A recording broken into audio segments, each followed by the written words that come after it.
Welcome to my podcast, Shaping Your Journey. My name is Aldo Mazza, percussionist, drummer, and artistic director of Kosa Music, inviting you to listen in on conversations with friends, artists, professionals, and specialists in the music world. And also, if you wouldn't mind, I think if you like this, please subscribe and listen in on further conversations. Today, I have the pleasure of having one of the people that I have respected for years, and I say years because this year he's 92 years old.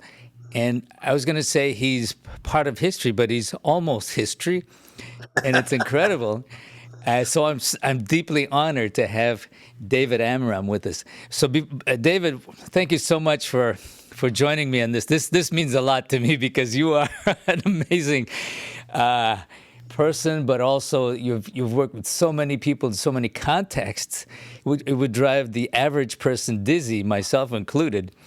Before we get into the conversation of shaping your journey, if you would mind, just briefly give a little bit of background that may not show up anywhere. Just go way back where you started and how it started. Just briefly, though. OK. Pour tous mes amis au Montréal, je veux bien dire je suis bien content d'être ici avec toi. And for the folks who come from Aldo's beautiful heritage, sono molto contento d'essere qui. And the nice thing about music is that you don't have to necessarily speak the languages from where the music comes from, which is often many places, many languages, but you realize that you can speak more than one language, and if you do learn a little bit or a lot of any other language than the one that you speak at home, you don't become bipolar or schizophrenic or a dilettante. You become more aware of the subtleties of the language that you're used to speaking. So music is the same way. You say, oh, okay, I was brought up watching the people setting their guitars on fire and throwing them in the dumpster. But I think there's something else out there. And if you don't go on Aldo's show or on YouTube and see the whole world, some of which has been making music in their languages for thousands of years, you'll see at least that there's some stuff out there that makes you feel something. And if you could get some idea of that different language than we're brought up to hear or see, you can appreciate everything, including the person who set the guitar on fire and throws it in the dumpster. Realize perhaps they're disappointed when they hear Van Epps, great guy from the 20s, or Jimmy or Charlie Christian or Jimi Hendrix, or some of the thousands of great Lenny Breau from your country, who I guess at least he lived there so long, all these extraordinary people, and they have within their language their own language. I only say that because they have all those books out. You can be a great drummer, or that video of the world's greatest drum solo. And then when you hear the person playing the world's greatest drum solo, and they sound like a bar mitzvah drummer that never went past that because he got so discouraged having to play back to move the boo back his whole life that he fell into the negative side of what can happen to you if you don't stay open, studious, and humble. I mentioned that to all you folks listening. Life, I'm only going to be 92 this November, so I'm still a work in progress, but I'm still a freshman scholarship student in the University of Hangoutology. And everything I learned, including what I learned from you when I saw your magnificent program at NYU, including playing with you, was all those fantastic drummers from around the world, all of whom could blow the whole NYU and Greenwich Village off the face of the earth, but how they also played together. And when they spoke to other people, they didn't say, "Get out of my face, you can't do my career no good."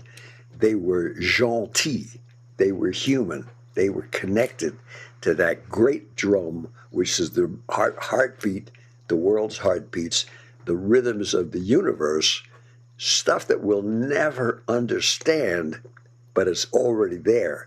So we're hooking up to a big, beautiful thing that we can spend our whole life tuning into. So I'd rather tell that than all my major credentials. I guess I was the first composer in residence with the New York Philharmonic. Leonard Bernstein chose me. If my name hadn't began with A and it was Zabriskie instead of Amram, I probably wouldn't have get chosen because he was too busy looking at that long list of 300 names. And I did the music for Splendor of the Grass, A Manchurian Candidate. And those are things that so many people have seen or been aware of. But all the other stuff that I've done, including playing with you in Montreal way back almost 50 years ago, playing the Montreal Jazz Festival, guest conducting the Montreal Symphony, and writing symphonic music and operas, and playing with Dizzy and Monk and Lionel Hampton and Teddy Durham and so many fantastic musicians. Those are the things that are just as meaningful to me, or when I played at Attica Prison or when I conducted at Carnegie Hall. It was always what Mingus told me the very first night. I was third week in New York. There I was, a big hayseed, playing with people way over my head that I never even thought I'd meet. And he said, man, no matter how ratty the joint, every night with me is Carnegie Hall. And I learned from that to listen, to look, to try to be aware of what other people were feeling. And the candid secret to playing, which is, when in doubt, leave it out. That's a good one. That's a good one. But actually, I have a question for you. Of course, you have 92 years of history, and this is, I mean, I've with the times that I've worked with you, and a number of times, but also looking back at what you did and our various discussions over the years. Take us back a little bit. Like, what started it for you? Like, where did you start your journey? Very beginning. Well, when I was brought up on a farm, my father got me a bugle for our 6th birthday. I said, wow. Then he took it out of the box and he taught me, when I became a parent, what not to do. Rather than letting me open the box and play it, he took it out of the box, started trying to honk away, and finally gave it to me. I went, whoop. I said, oh.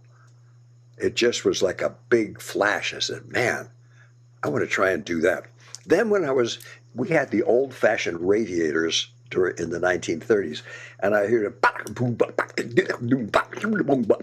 all these polyrhythms, more than one rhythm at the same time, because the radiators did not have a career counselor telling them what to play so they could get over. It was just happening. I said, wow, all those different sounds. When I heard Big Sid Catlett playing, and some of the great drummers that influenced Max Roach and all of us in our generation, and the second line music that I heard from my uncle, who's a merchant seaman, I heard that. I said, wow, that's some rhythm. I could feel that. Then I heard the Brandenburg concertos, and I heard Bix Beiderbecke playing I'm Coming, Virginia. And I realized polyphony, the many voices at the same time playing different things that all fit together. Ooh. And then, of course, when I finally went years later to Cuba in 1977 with Dizzy Gillespie and Earl Hines, Stan Getz, and I was lucky to be a sub at the last minute. I played with Los Papinas. I said, holy cow, what's that? That's called the Wawanko. I said, oh my God. So I had to unlearn that shave and a haircut 2 bits is fine, but there's another clave, and I guess that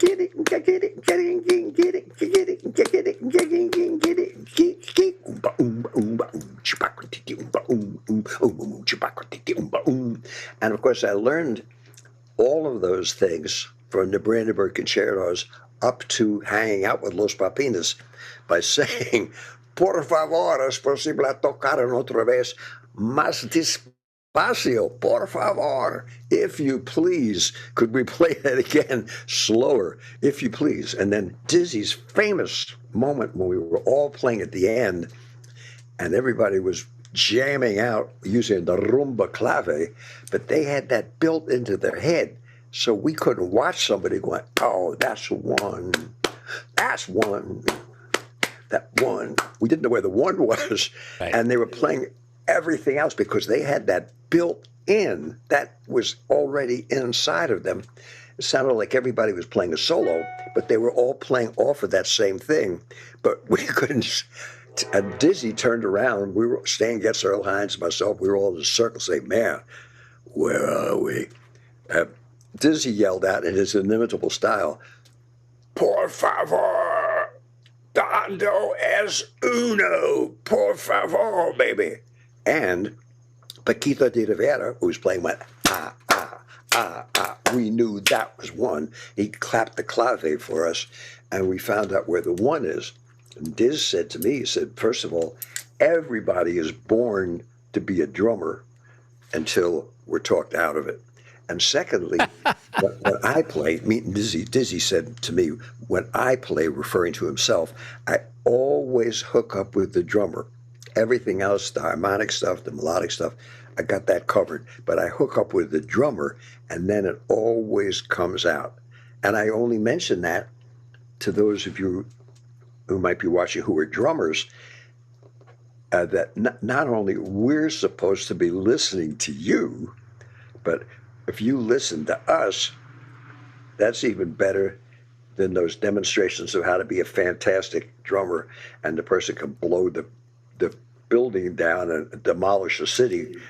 But if you ask for the dando es uno, or who's in charge of the store, or after you play your phenomenal solo, then they go back. And Mayra Casales, a great conguera, that's, as you know, a woman who played the congas when they weren't allowed to. Her brothers were all great congueros. I said, Mayra, you're amazing. You look like a head executive of a bank, is a gorgeous, young, brilliant woman, and you're just sitting there playing, and we can just soar. Then when you play your solo, suddenly they see this elegant young woman carrying it up, and then you go right back to playing that. She said, man, she said, in Cuba, that's what we call sacrificio. I said, what? What's that mean? She said, you sacrifice your own hot licks and you make everyone else sound better. And then she said the punchline, which I'd like to leave with your listeners. She said, and when you go home, you feel good. So the idea of sacrificing your own phenomenal whatever to make the whole thing better is more rewarding. So from a selfish, egotistical point of view, if we have to go down that avenue, you have a better life, better music, make friends for life, and feel good if you're able not only to do all that crazy great stuff, but to play some time and build a little foundation so everyone else can just sit back and soar. Yep. And that's true in a symphony, second violins of Mozart, that could, if they're playing and they're really playing that and listening, if they use what they call rubato, so it's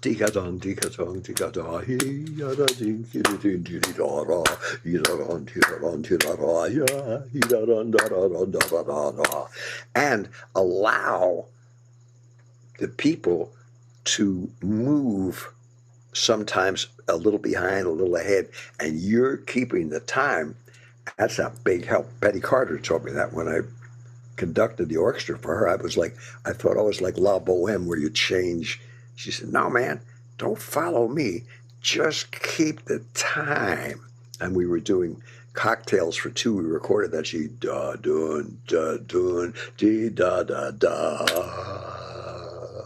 That was the tempo. It was really slow. And then you were going to do something about whatever. It's going to be another one. You know, it always, she always got behind ahead, but she was right there, and we were her clave. And so I said to Freddie Wace, the drummer, look, man, don't even look at me. I'm going to watch your sock symbol. 2, 3, 4. And the bass player, wonderful, wonderful player from Chicago, just starting out. And I said, man, I'm going to watch your finger when you're going gong, and I know you're playing the 1. And don't you guys watch me, because I'm going to be this much ahead of the orchestra, because they're going to be that much behind me, and it'll be together. And it was together. And of course, you know, sounded good because it was together. It wasn't saying, Achtung, you Schwein, I am conducting it. You know, it wasn't about that. It was getting it together. And that's a collective group thing that transcends real estate taxes and pushing people around and all that stuff. It's a whole way of deciding at that moment you're going to be it. And that wonderful video that we made for, God, it was, I think 2004, quite a few weeks ago, when I was at the Montreal Jazz Festival, and I played with, actually before that, I think, and I played, and you were playing the drums. Man, I just watched that over again, and you and the bass player, good Lord, you guys sounded so terrific. I But could that was, even stand yeah. hearing myself and everyone else without saying, oh, you know, because everybody was listening to each other. And of course, we're in a general culture where nobody pays attention to anything except staring in the mirror and wishing they could be more beautiful, make more money, and get ahead. And you're trained to think if you're considering other people or anything, you're going to be a loser, or you're trying to ingratiate yourself, or there's something wrong with you, or you're immature.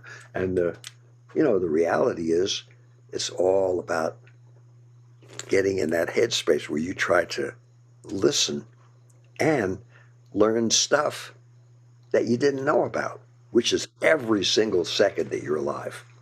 And the music reminds us of how to be civilized and Yeah. human. Yeah. And I want to thank you for the compliment. I mean, one thing I really enjoy about, I mean, all those times that I played with you is you are not a narrow player. You know, you're one of those people who, there are 7 notes, and music is a derivative of all the, or combination of all those cultures. So there's no difference between classical music and world music in the sense that when you're playing, you weave in and out. And I remember that specifically that recording, that filming we did at the Montreal Jazz Festival, because we had no rehearsals. So it was Oh, Eric Lagacé, who was the bass player, said, "Is there a rehearsal?" I said, "No, David doesn't rehearse." But so we get it. So you start playing, and then it's the art of listening to a master taking you down this lane, and you're accompanying, and we have to be there with you, and it was incredible. Always, each time I played with you, thank you. is that, Well, and you have so much to say from different sources, and it's beautiful to listen to and to be part of. Amazing. well, the thing I try to explain to people too is when they first of all, people thought I was, you know, just a bipolar nutcase, dilettante, confused adolescent schmuck. And then when which is, I guess, that's as good a description as anything I suppose anyone could ask for in this world. But when what I did that was considered to be so strange became, pardon the expression, fashionable. First, it's barely acceptable. Then, when it becomes fashionable, the New York Times said I was a pioneer of world music. I said, well, first of all, the only pioneers I ever studied were those pioneers at the Donner Pass who cannibalized one another when they got snowed in. I'm trying to be a vegetarian so I can, you know, live a little longer and be healthy. So please don't call me a pioneer. Secondly, when I worked for Shakespeare in the Park and did music for almost every one of his plays, every play took place not in Elizabethan England, but Hamlet in Norway, Aaron the Moor and Titus Andronicus, and Othello himself, the Moor, where he came from, the King of Scotland, which was then not part of, there was no UK. Hamlet, as I mentioned, it was in Denmark. Julius Caesar, who was from antiquity. These were all legends, languages, and cultures that Shakespeare, in that little place outside of London where he lived, became aware of, because it was a seaport town like New Orleans, and all those influences came in when people who worked on ships, as my uncle David did, who taught me so much stuff, and he learned those old legends. When I got to really know Dizzy, and he talked about Pan-African music, started telling me a cuticle of the history of African diaspora, of all the different people who came from different places and all the countries that they went to, in addition to coming to this continent very often as slaves. There was a whole lot of other things that still go on, and how those people who came, when you trace back, would leave many of their rhythms and take what was indigenous to that place and bring that with them to the next place. But that was not crossover or fusion. That was the evolving life experience. And there was always a rhythm. There was always a one. There was always a beginning, a middle, and an end. Some kind of form, and something that you can't understand, that makes a soul-to-soul connection. So it makes you want to dance. It makes you want to sing along, even in your mind. It makes you want to feel that you're part of the band, whether it's Beethoven's Ninth Symphony or the people from the Yellowknife playing some of the traditional music that they have up there. You know, there are all these different things. And today, in addition to having a program like yours, where you're speaking as a real musician, rather than someone with 38 degrees that never could play chopsticks on the piano or sing and dance, makes a big difference. Just as if they said, well, Mr. Mazza, we'd like you to, Mazza, excuse me. Mazza, I said this because of my Jewish heritage coming out. It is matzah. Mazza, Mr. Yes, Mazza. with two Z's, right? We'd like you to be in charge of a submarine plant, manufacturing plant. You probably do the same thing as me and say, look, I don't know anything about that, but I do know how to accomplish certain tasks. Let's sit down in a big room and get all the people who've been doing that their whole life. I get a gigantic piece of paper and I'll take some notes. How big is the place? How much water does it displace? How many do you have to make a year? What does that do to the environment? Go up and down a list of basic kindergarten information. The challenge that we all have is that the late music industry, which like the Titanic, sunk because it was too big, too fast, an egomaniac's trip, did not serve the needs of the customers, or it wouldn't have gone that fast and hit that iceberg. They were in such a rush. There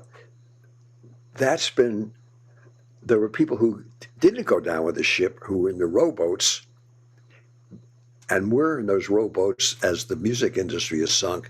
We're not going to go away, and we love it. And there are millions of people who would love to know what's happening.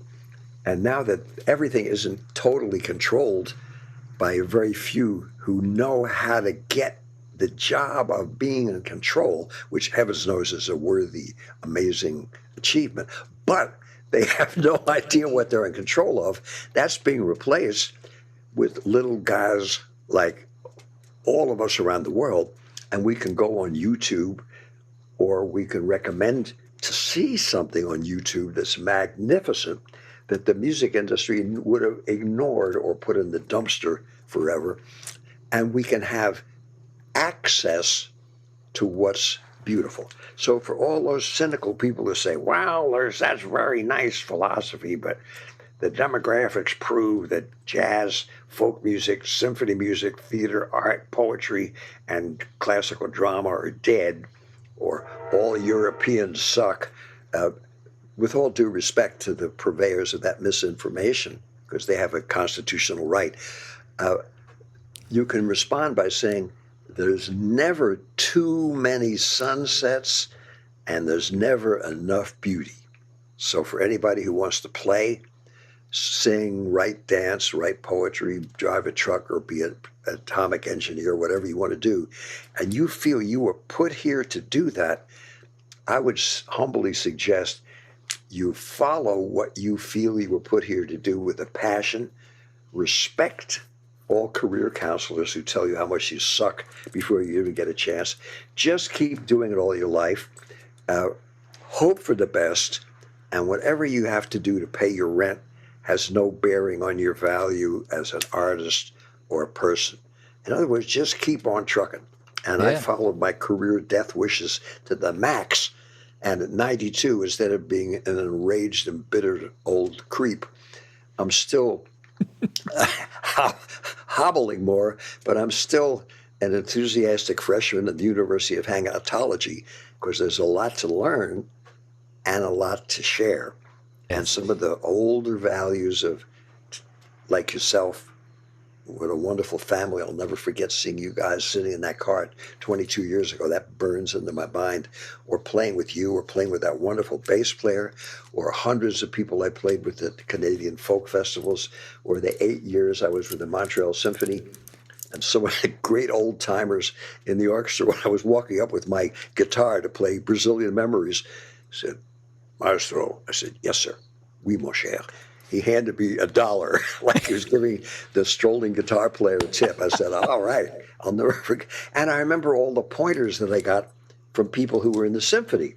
They would say, "David, you're really talented, but we can't see the one. Could you please make that?" If you have the right attitude, musicians will help you out. And I say that to all the people who've seen, I only saw the trailer, Whiplash, and that made me sick enough in the stomach not to go see the movie. The idea that you need Adolf Hitler Jr. to show you how to be groovy and successful. A lot of people feel life is about that. I don't know what life is about, but I do know as a musician, it ain't about that. It's the opposite. You have to rid yourself of all those, what they refer to in the vernacular as nasty ass type ways of looking at things, and try to be a little more human. Yeah, absolutely. And I saw the movie and I said, this is very foreign to me. Where'd they find this idea? Anyway, I wanted to ask you something. Of course, you've been associated, and you were a longtime friend of Jack Kerouac, and his book and his whole travels, and you guys knew each other for a long time. And I was fortunate enough to be in New York when you performed for the I think it was Christie's, or someone was selling it, and they sold it for huge amounts of money. The original scroll of the book. Remember that? Right. You invited me to play with you in that event, which was like phenomenal. I looked at the scroll, and it was actually a scroll. Wasn't that something? That whole book. Well, the amazing thing is, Aldo, the gentleman who purchased that, James Irsay, rather than taking it and putting it in a safe, and then 30 years from now selling it for 5 times what he paid for it, which he would be entitled to, he paid for it, so it was his. He's had that scroll out on tour. Wow. Ever since then. And I played in London and a whole bunch of places around the USA where they actually show the scroll, and people say exactly the same thing you did, the same thing that I feel every time I see it. And I knew the guy. It's magical. And you say, my God, man, somebody sat in a room in 1950 with no money, one book published that was out of print. He was, as Joe Papp described both of us, because we all met, the guy who started the Shakespeare Festival in 1956.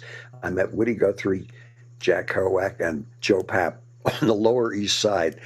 And he said what we had in common was we were all total zeros. That's what Joe Papp said. He was the head of this huge, and he meant not because he felt that's what we were, but that's the way it would have been deemed. So you figure someone, just like you go in a Mozarteum, and you see that little tiny room where Mozart wrote all that great hip music, it still makes you feel good, and still musicians adore it and won't let go of it. You figure these people that created these great gifts of the world, Jack was sitting there with a typewriter, typing as fast as he could, and because he was a speed typist, he was able to knock it out. He had the book in his head, just like Mozart had his music in his head before he wrote it down, scratched it out. So he already had it composed. Jack pretty much had the words and the stories at the same time. He had that ability to communicate just as Mozart did, because Mozart didn't just become a tenured professor and then have to get involved in academic politics and forget all about what music is about. Mozart also was an improviser and a player and a part of his community and struggling. Therefore, I don't feel struggling is such a bad thing. I said, man, if Mozart had to do that, and Beethoven, when we were told in music school, pum, pum, pum, pum, was the anvil of fate given to him directly by God, not by people like us poor schmucks who were studying to be composers someday. So the boom, boom, boom, boom, maybe it wasn't the anvil of fate. It might have been his landlady that lived on the floor above his little place going, bang on the seats, please pay your rent. Please pay your rent. And the extraordinary thing is that a guy like that, you read his letters saying, Your Excellency, I need more money, please. With that situation, was able to gift us with such a magnificent piece of music that we still play and enjoy, just taking those four bong, bong, bong, bong, and making something that beautiful out of a very simple idea. And that's, of course, when you see the little places, or you go to the Beethoven house in Bonn, you see the little piano he had, you say, wow. And this is true of so many of our artists in Canada and the USA and all over the world. So when people say to me, man, how do you get that energy in your 90s? I say, desperation is very stimulating.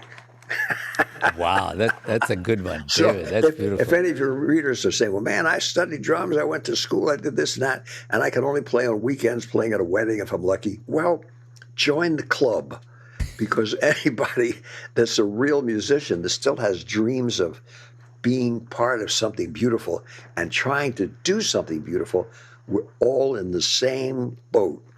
And that boat will never sink, because that's the one of people who love it and pass it on to others and share the little teeny bit we've learned from others.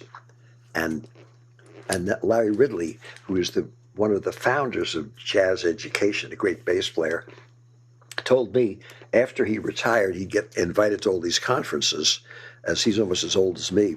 And they would say, well, Mr. Ridley, I'd like you to have the pleasure of meeting me. I am Dr. So-and-so. And then they spend 15 minutes telling him all about their great credentials. And then he would listen, because he's very polite. And he'd say, who have you played with? And if that didn't end the conversation, he would say, well, everything I've learned on the bandstand with those who were more accomplished than me, because I could say please and thank you, were gracious enough to show me stuff. And I only mention that because that's the way all the best musicians I still learn from, including you, is because they could see I was listening and wanted to learn more. And as far as the egotistical, egomaniac, Yes. super swine, full greed ahead school, that's already covered. They have enough people working in that non-growth industry. And in music, we have something, I wouldn't say better, but more meaningful, more Yeah. rewarding, and more lasting to offer. Well, talking about meaningful and lasting, I'm just curious about. You just took me back to that trip. You were on the ship with Dizzy Gillespie, going to Havana in 1977, and you had a big jam session that came out. I think it was Columbia Records that released those recordings. And on that trip, and this is really interesting. It was interesting for me when I found out, and it was you who told me that Ry Cooder was on that trip, right? So it's interesting because Ry Cooder went on much later to do the film Buena Vista Social Club. So here, where the seeds were set in that specific trip, for him to think about that. But I think his original idea was that what was the African influence, and I think he had something set up. Do you know the backstory of that whole thing? Of course. Well, the record that came out, Havana, New York, that was a recording made by someone at the concert who wanted to make a movie, and naturally, in 1977, no one was interested in that because the official word was jazz is dead, Latin music isn't for anybody except them folks from Latin America, and not realizing that they don't speak Latin in Latin America. They speak many forms of Spanish, Portuguese, some French, and some English. And it's a whole group of different countries with different cultures and different musics that you can't spend your whole life and not even learn. And the Caribbean music, which has so much African influence, and the Brazilian music that has African influence, different people from Africa, different parts of Africa came to those places. So the Columbia Records, realizing that there was so much press, not because of us playing music, but because of the Jimmy Carter trying to open up the door and saying we were embajadores de ben voluntad, ambassadors of goodwill. We were down there, and the ship that we were on, which was run by a guy who wasn't interested in anything, had rented it out for a jazz cruise. And the person who was the wife of the person who was a terrific cellist had gone and played for Fidel Castro privately so she could get a little attention. She was a wonderful player, too. And so he said, oh, okay, we'll see, maybe we can go down to Cuba. So when President Carter gave us special permission as the first North Americans to go, mostly people from the West, who were predominantly people who said, well, I work on oil, and were big fans of some country music, not the great masters of country music, but the nouveau, pop schlock, who were still good, but they weren't listening to, Bob Wills or any of those, Patsy Cline or any of those giants of or Patsy Montana, the woman yodel. They didn't know anything about that stuff. And here I am living in the East. Anyway, that's beside the point. They were Lawrence Welk fans. So we were on the boat with Dizzy Gillespie's band, Earl Hines' band, mine. And most of the time we played our concert, no one showed up except the other musicians. So, but they all figured instead of going on a safari and getting photographed with an elephant or a native, they could go down to Cuba and get photographed with a commie.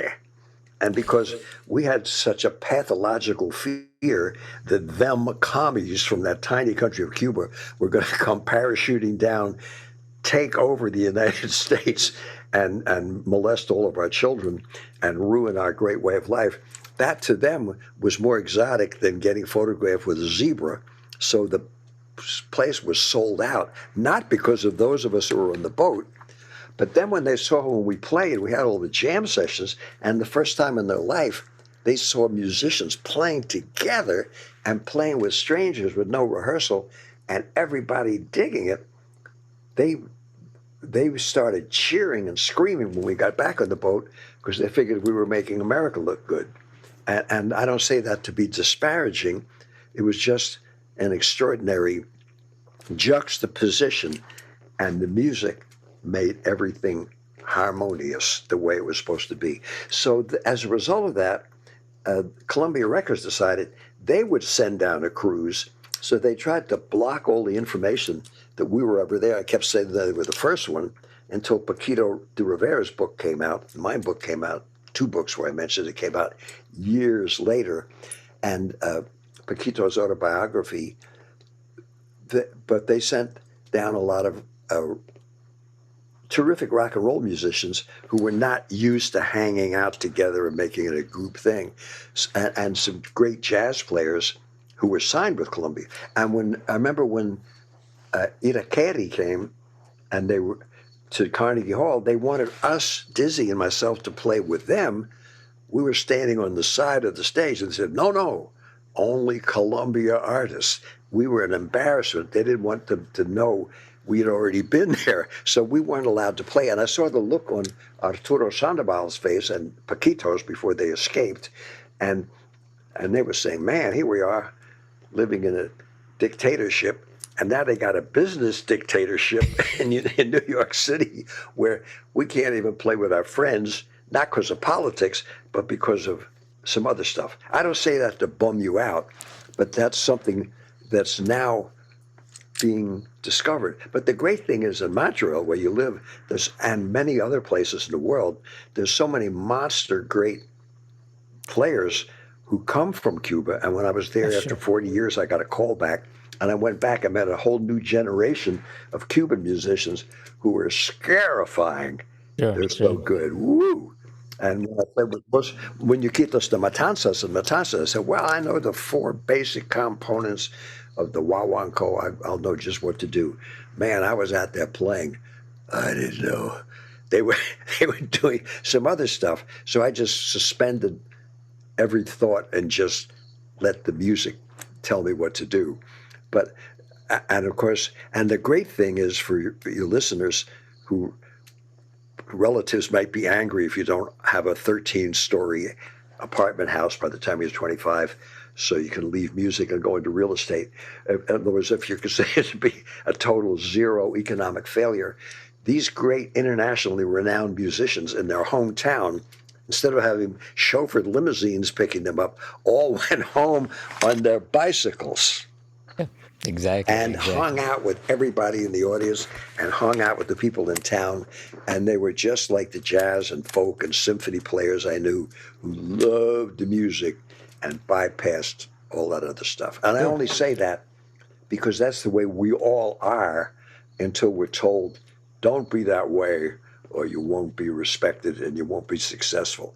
That's a bunch of BS that you have to spend your whole life learning about, and at the same time being adult, being businesslike in the simplest level, being respectful of other people, taking care of your kids if you got any, trying to get at least 5 hours sleep every third night, and allowing other people to use drugs until they die, because as we found out from all of I found out after my 200th friend died, maybe some of that stuff ain't good for you. The only people who really adored get something out of dope are the people selling it.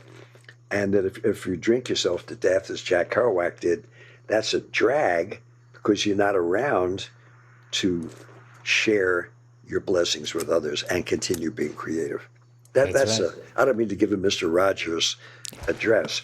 But no, but you're absolutely right, and I think people get it, at one point or another, and some people would. I remember having this discussion with parents of students who I would teach. They would say, I have to be careful, and in your world, I say, every world is the same until you wake up one day, and the people who are most successful are the people who love what they do, they work very hard at it, and they just continue all their lives doing it. Whether it's John Bon Jovi, and by the way, he gets up every morning and composes and writes songs and drinks milk. I mean, and if you're not hardworking and believe and love what you do, you'll never be at the place where you want to be. So whether you're a doctor, lawyer, musician, or otherwise, and you have to be serious, you have to be professional, and there's no room for this other stuff to an extreme, you know. I mean, you can have a drink, you can have a glass of wine, but if you have 20 bottles a day, that's a different story. That will hamper anything, right? Well, if it helped out, if there was some magic drug or a magic drink that would make it that much better, boy, I'd be the first one. I'd be there early in the morning to buy it. Just Yeah. like Mayra Casals, she said about the sacrificio making you happier. She's saying, by doing that, you get something good in exchange. If you can say hello to somebody without needing a can opener, uh, that's a much bigger thing than is given consideration to be. Yeah. And we have to undo our educational training of acting as if we're at the top of the manure pile so we can dump on everyone else who's trying to clamber up until they throw us off, and then we have to claw our way back up again. That's all fine for those folks who are desperately in need of being that. However, music is another level, and it really teaches you how to be human. And you can suspend all that stuff and be appreciative. I remember when I played in the symphony, I was 20, someone hit a fantastic clinker. I went, and I turned my head and looked. My horn teacher, Abe Kniaz, who ended up teaching in Montreal, great French horn player and a fantastic person, said, "No, David, you never do that. Someone hits a clinker, even if you're playing," because he knew I played jazz too. He said, "Whatever you're doing, or when you hit a clinker, you just cool it. You don't advertise the mistake, and you don't advertise your own disgust with yourself or your disgust because someone hit a wrong note elsewhere. You cool it, because then it goes on. And that doesn't mean no one will know the difference, but what it does mean, the time to be a vicious critic, which we all have to learn to get over, I guess, is when we're sitting alone by ourselves afterwards and we remember how we screwed up. Or we hear a recording, we say, "Oh man, I sound like," that's okay. You can be a vicious critic of yourself, because then you figure, well, the next time you'll do it better. And I remember when I was a composer in residence, Leonard Bernstein, who was once he saw I was appreciative of being there instead of working and as a bartender, which I was going to do until I got that grant in '67. We really became friendly because he saw I was there, not pathologically jealous of him or trying to get a gig, but just grateful that I was there, coming out of the woodwork of the classical world, because that's a tiny thing with a note, "You're not welcome," mat out. And suddenly there I was in the midst of all that. He said, "How did you like the performance?" I said, "Man, it was great." It was the Mahler First Symphony, which I loved. And he said, "With the beginning, did you hear the cello entrance?" I said, "Yeah, I thought it." He said, "Were you watching the score?" I said, "Sure." He said, "Well, it was sloppy." And he said, quote, looking very depressed, he said, "It was my fault." I said, "Wow." And he said, "But you learn from that because you'll never make that mistake again." So he said, when you're conducting, when you're playing, when composing, whatever you're doing, something's wrong, and you realize that you're the one that was responsible, you learn from that, and you overcome your anger and rage at yourself, and you learn from it the next time to do it better. Right. Yeah. That was some terrific. I was lucky in all different genres to have people show me stuff. Just in playing, even something like the Dumbek, they call it, the sort of a junior djembe. This is the getting that goon. There, that one.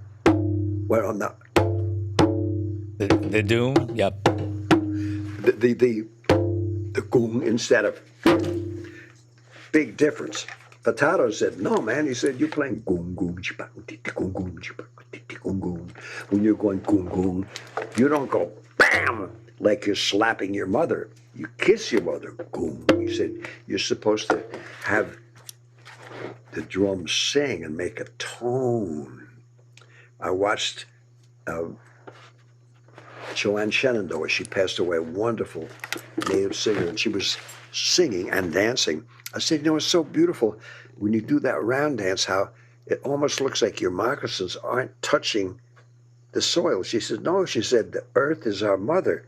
You don't kick your mother. You don't kick your wife or your daughter if you're a father. You lovingly embrace them or you kiss them. So we try to dance as if we're floating. I said, wow, that's opposed to the splat, smack, crash. And one of the reasons why people do that is because you're told if you don't bash out, you're not going to be appreciated. And when the industrial rock and roll industry took over from what those great rockers who created that music and still create it did, and everything was turned up to ear-splitting level where you had to wear earplugs, like going to an art opening. You're not supposed to put on a blindfold in order to appreciate it. When it was beyond the human capacity, the drummer figured, well, they got to keep time, so they had to bash and play louder and louder and louder. That produced the idea that if you're not going splat, bam, and having 12 microphones in the drums, you're not going to be heard, or you're not going to be doing your job. And the managers always tell the sound people, turn it up past, if the amps are at 10, turn everything up to 13. If louder, faster is better, period. Coming out of insecurity, desperation, and 10 years, that's who is running the scene. So 2 generations have been completely disenfranchised from the idea of tone, sophistication, beauty, harmonious, spontaneous, all those great things that we can do in music. And we have to unlearn, without getting angry at the bad situation that sort of contaminated the world, and the radio being run basically with a payola gangster thing on one side, and the classical and folk music, classical music being run by old money people who wanted to buy their way into European royalty by supporting something that they didn't even dig. All of that, and then becoming a tax write-off where nobody was listening, all of that's vanishing. So that means we're back to indie. And indie is the way everything started. Chamber music, Kammermusik, all those masterpieces were done in people's living rooms. The Gettysburg Address was done at a railroad station. Sermon on the Mount wasn't done at where they play hockey in Toronto. And the people who were stars, like Wayne Gretzky is a star in the beautiful stuff he did as a great athlete. Those hockey it was stars originally from from the past Edmonton. were people who played up a storm and were terrific. So there are high standards in sports by the achievements and the attitude and the sportsmanship that some people like that have, and we can find that in today's music. And with the blessings of the YouTube, which we're on now, and the internet, it's possible to allow that information at least to be available. And you can study with some of the masters, and I do it all the time, because I'm sure we all do, and I'll see people I knew and grew up with and played with, and I can actually sit back and see when they were playing in Japan, Herbie Hancock playing in that 2005 concert, or Dizzy, Monk, Art Blakey, Kai Winding, Sonny Stitt all playing in Denmark, where they had good sound, good videos, no person introducing it who was a congenital moron trying to be hip, but just having it be presented in a nice, inviting way and beautifully produced. Everybody was playing up a storm, and you could hear them. And I said, wow. And I heard stuff I never knew about. Not to mention all those young, scarifying wizards who, some of them have hundreds of thousands of hits. So they're definitely not disappointing people who are out there. They can't get a record contract or can't get a book publishing contract. So what? They're already out there communicating and doing it. And music is, to me, is all about that. I always told kids, if the band doesn't outnumber the audience, you're doing a great thing. So when I play with Willie Nelson, which I'll be doing the end of this month after all my other crazy things I'm doing for the Village Festival, uh, it's easier than anything because there's 20 or 30,000 people there. And when I played, same principle as when I played the Montreal Jazz Festival, there were over 100,000 people.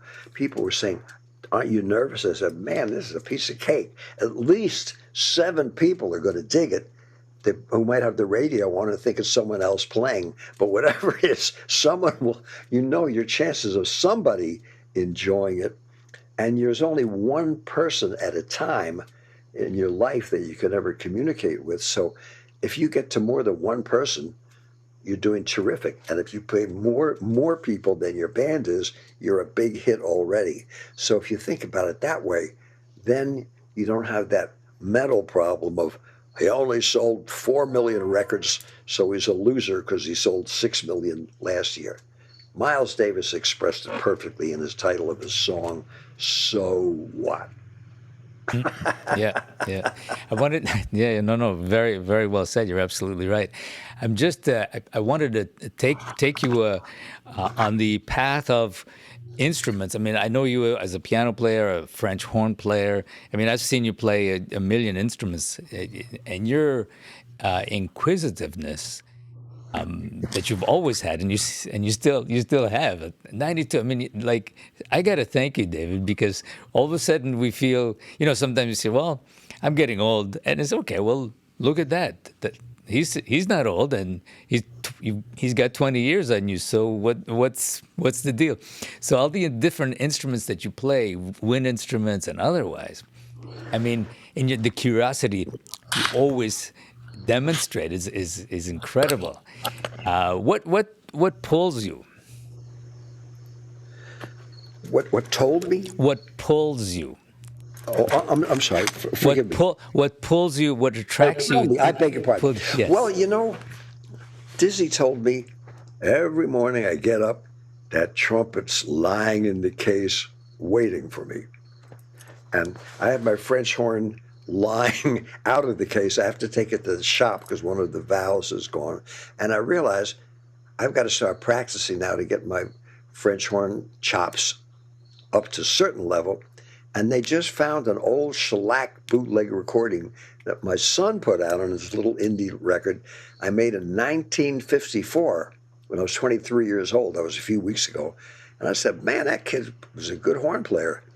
See if I can get as good as I was as a player when I was 23, plus what the things I've learned since then. And I find now that learning within my limitations, which are huge, to try to do the best I can do rather than what I can't do. I was with Arturo O'Farrell. I remember playing a concert with him in Candido. I was writing a piano concerto. Man, he played some stuff. I said, woo, that's the kind of thing I wanted to put in the concerto. But Arturo could make it up on the spot, and Franz Liszt and Rachmaninoff already did it. So maybe I'd be better off suspending all that phenomenal showing how brilliant I was and just try to write something that I could feel. That was, so the second movement, I figured I don't care what the critics say. I was into my 80s. I'm just going to write what I feel. And it was a slow movement, and it was really came out beautifully because I wasn't trying to be 13 other people. And I try to do that when I'm playing now. I listen back sometimes, and I could give you the names of 400 piano players I think are phenomenal. But the little stuff I do within my limitations, I hear it back and says, wow, it's saying something. And I just learned the song Nature Boy. Someone said, look, you got to do that. That's perfect. Well, I heard Nat King Cole and Frank Sinatra do that. I said, holy cow.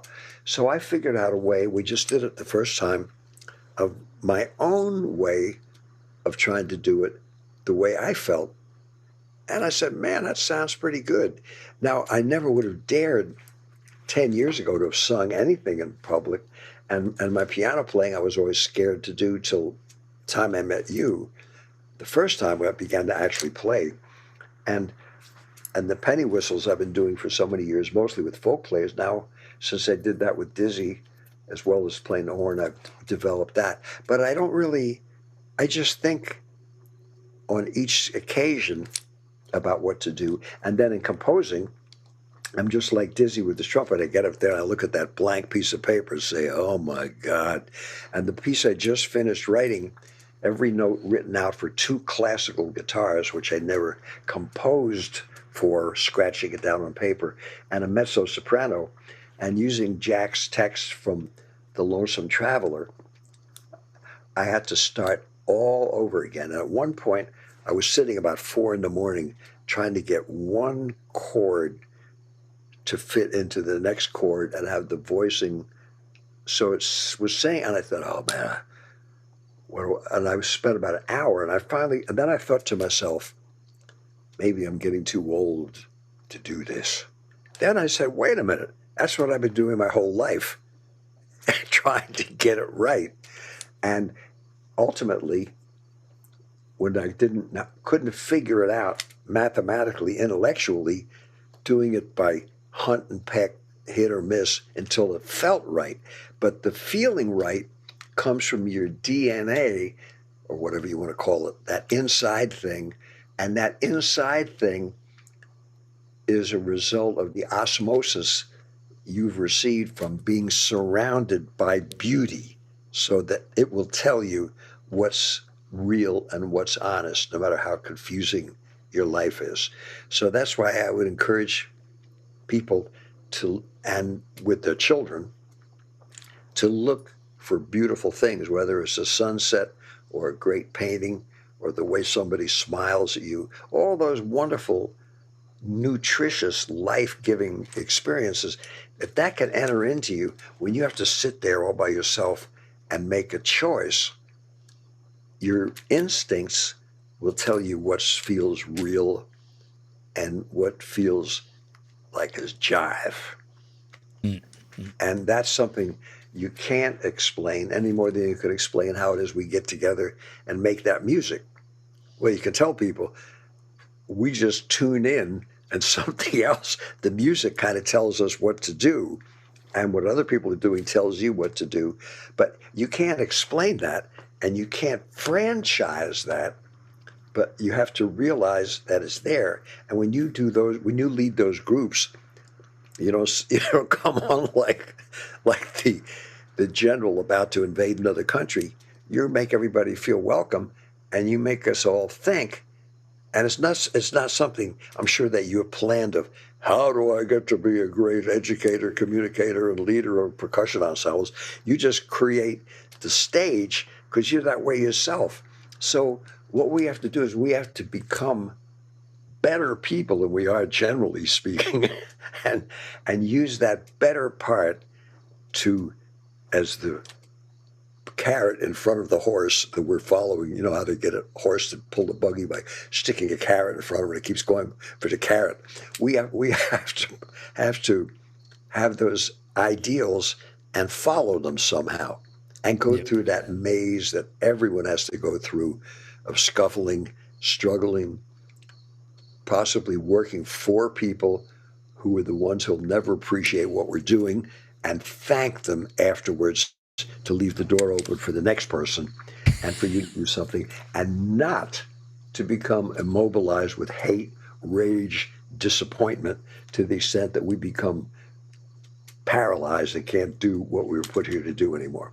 And I think that's the key, and that's a daily struggle. And if I could follow my own advice, I'd be a bad cat. Well, David, this is you've made it this far, and these are like huge words of wisdom, and I'm sure anybody listening will understand this and take it to heart. We could talk for weeks, and I know we can, but I really want to thank you for having taken the time to join me and share this and documenting it so that I have it, we have it, and people will hear it. I honestly, from the bottom of my heart, I really thank you for doing this and taking the time, David. Well, I thank you, Aldo, and I thank you for allowing me to not to really answer your questions, but to be able to say the things I am happy to share with you and your listeners, and just want you to know how much I miss playing with you. But it was always so much fun that just being with you now is the same thing, only instead of it's like playing music, but we're talking. And whenever we do it again, I'll never forget when I met Charlie Parker.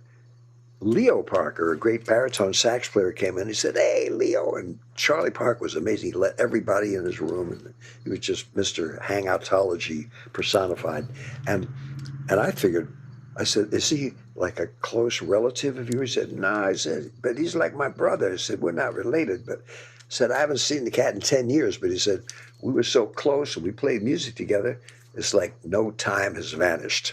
And that's the beautiful thing about music. I tell people, you go to your high school reunions, especially when you get over 70, and you see the most successful people sometimes are the most soured. And I said, one person said, "Well," he said, "now that I'm retired, I don't know what to do. Let's all talk about we're going to deal with the afterlife." I said, "Man, I didn't know this was a mortician's convention. I thought we were going to hang out and just say how great it was to see everybody." I said, "Look, you had a hospital wing named after you. You're the most successful cat in the class. Why don't you go to a high school and tell people not how to be a doctor, but how to be anything?"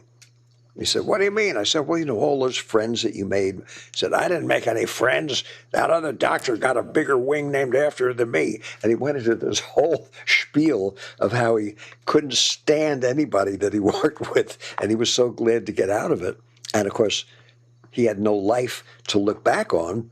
And he didn't have any life to enjoy at the moment because he'd forgotten about it. And I realized, I said, you can play a bar mitzvah or a wedding or a street concert or sit in with someone at 3 o'clock in the morning, and you remember that for the rest of your life. You made a friend for life and a connection by playing music with someone. I said, that's a heavy thing. And it goes on as long as you're inhaling and exhaling. And I wanted to say that because it's when you're playing music like we do, we can rid ourselves of the idea of the somebody and the nobody.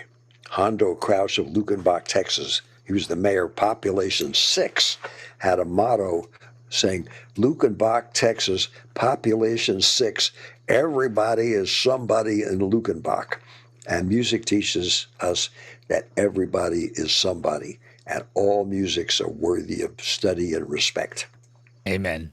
Amen. Yes. Well, thank you so much, David. And I say, to be continued. Absolument, mon cher.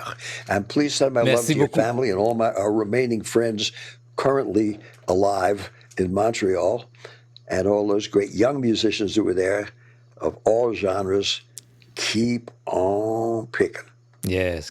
Grazie mille, Davide. E ci vediamo. I thank you so much. To be continued. Bye-bye.